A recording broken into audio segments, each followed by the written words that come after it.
Hello again, and welcome to the corner studio here in my garage. This is usually where I hold up the high-tech teleprompter and read off that it's time for another episode of Friday Evening Camera Talk. This one's number 125. I forgot the teleprompter in the house, and I've been back and forth so many times carrying stuff and setting up this time that I don't want to make another trip back inside. It's just a pad of paper, and I had nothing written on it for this week because yesterday I went down to Kenmore Camera, came back with a satchel full of stuff here, as you can see. I thought we'd just walk through and talk about that. So it may make for a really pitiful episode if you're used to the kind of depthy analysis and just interesting topics. It's just a shopping spree that I accomplished yesterday. So we're filming on the Nikon Z9 with the 24-120 lens, and I think we'll just get started. First off, we'll answer this question. Oh, and I just noticed, Tamron, this is a shopping bag that they just gave me at Kenmore.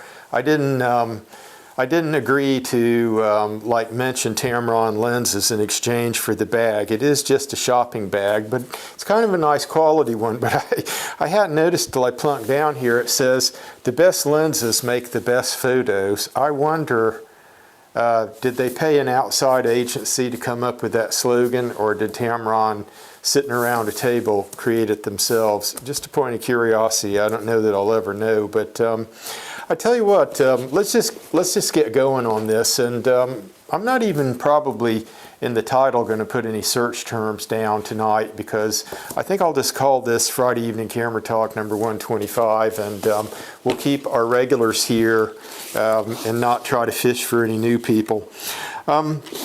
This is the Shimoda top load, and this is the small size one. So I'm going to hold it up. And there's the label on it. That's 65 bucks basically, $64.95.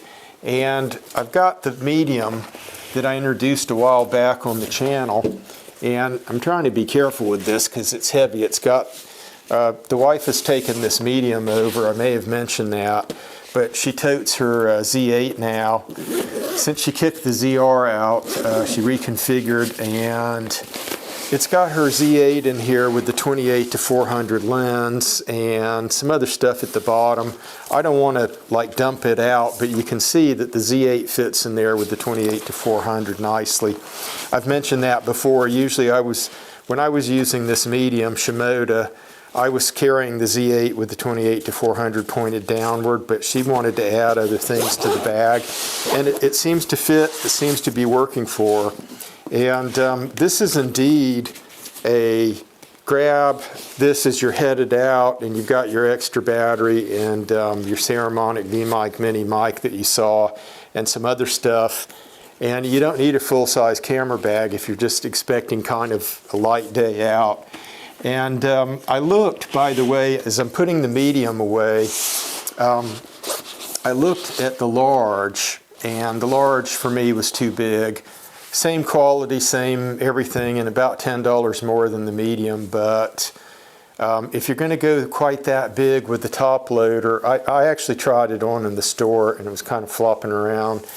And I'm like, okay, if I need that much space, I just got my Shimoda regular backpack that I'll use on that occasion. But the reason that I bought this is I had a notion that maybe the Z5 II, which has kind of become, you know, it's a camera. I recognize its output. I have no delusions about the Z5 II with this 28-400 lens on it. Competing with the Z8, I don't have any delusions about that. However, it's good output in a compact body, and I just like playing with this camera. It's simple. There's kind of a joy factor, I guess, is what I'm trying to get around to. But let's open this thing up, and I'll show you what I had in mind.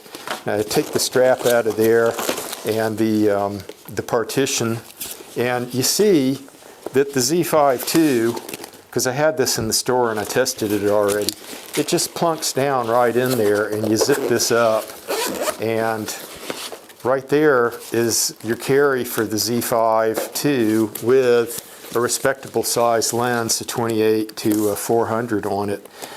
So I think in my effort to kind of, where possible, size the gear down a little bit, avoid carrying so many things out into the field and so much weight, I think this is going to just be bang up for that purpose there. So anyway, let's keep things moving.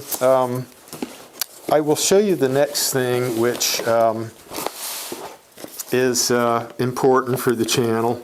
I told you I was going to step up and eventually get some possibly better mics than what I'm using, and this is the Rode Wireless Pro.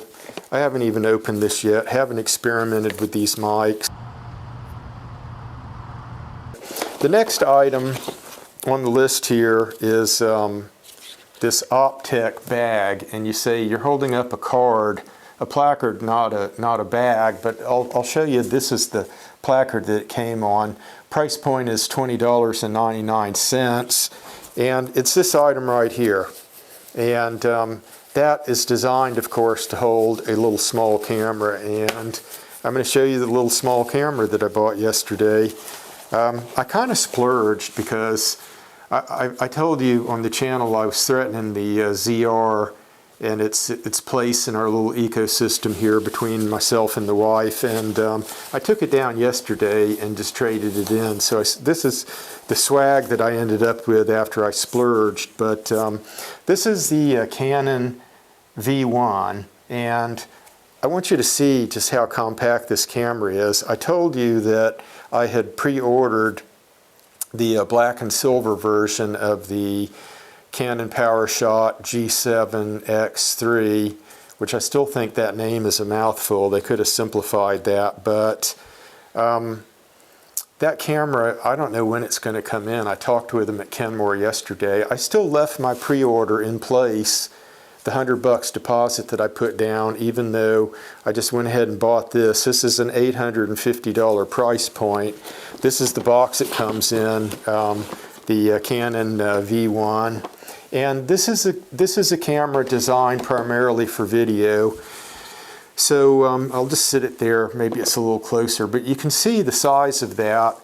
But the G7X, which I've been wanting for a while, they're not sure when that's going to come in. They said maybe a month, maybe as much as 2 months. And I think for the black and silver, they told me I was pretty high on the list, but they said people who ordered just the solid black one, several months wait at least. The anniversary edition, they told me those things, they didn't get those in any big quantity, and they're going to all be spoken for. So I think getting a hold of the anniversary edition is kind of a difficulty if people were kind of waiting and trying to decide, and then they pulled the trigger on a pre-order.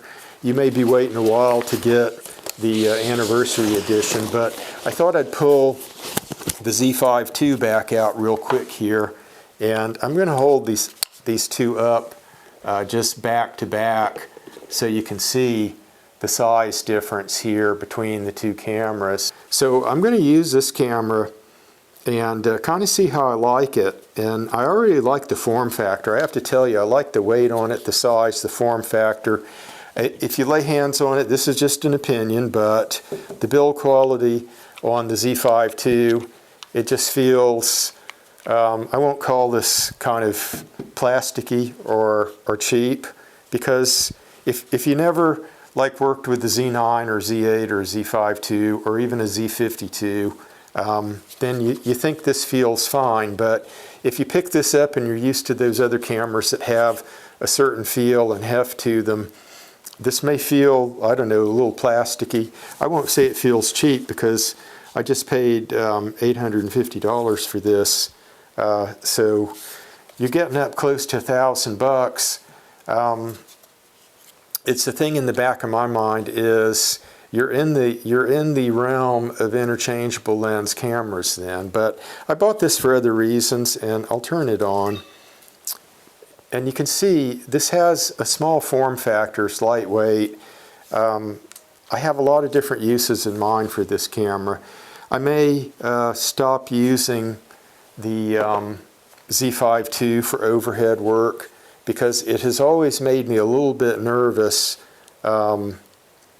putting cameras on the overhead, because a couple of times, when you're trying to tighten the, the bracket down on the ball heads that I use, that's some weight there, expensive camera body, kind of expensive lens. When you put the two of these together, you're talking about nearly a $3,000 price point. And if you fumble this thing or whatever, or it doesn't go in the slot correctly and you think it has and then it falls out, I'd rather have, I guess, an $850 camera falling out of my overhead than one like that. I bought an extra battery, and I'm a little finicky about batteries. I like using the one that's intended with the product, and this is the LP-E17. Some batteries may not work in some cameras that are, some knockoff batteries may not work in some cameras due to the programming. I've always worried a little bit about battery technology.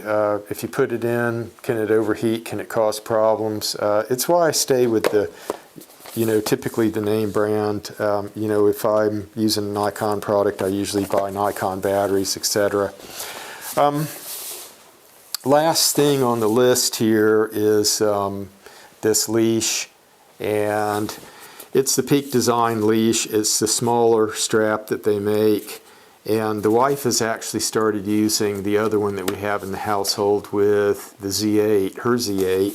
So we've got several big straps kind of knocking around, and I may want to put, a Peak Design button on each of these brackets there. And, if I carry it like this inside of another bag or something, that's fine. But if I want to carry this thing like as an over-the-shoulder camera, that's possible too. But at some point, I'll actually be able to say something semi-intelligent about this camera, because I literally, this morning, I got up and over coffee, I was playing around with the menu, and it only took me maybe, I'm going to say, 30, 40 minutes to go through every item on the menu and set up this camera exactly the way that I wanted it. Now I just need to get out and test it and shoot some pictures, shoot some video, study the output on the computer, see how good or bad this is. The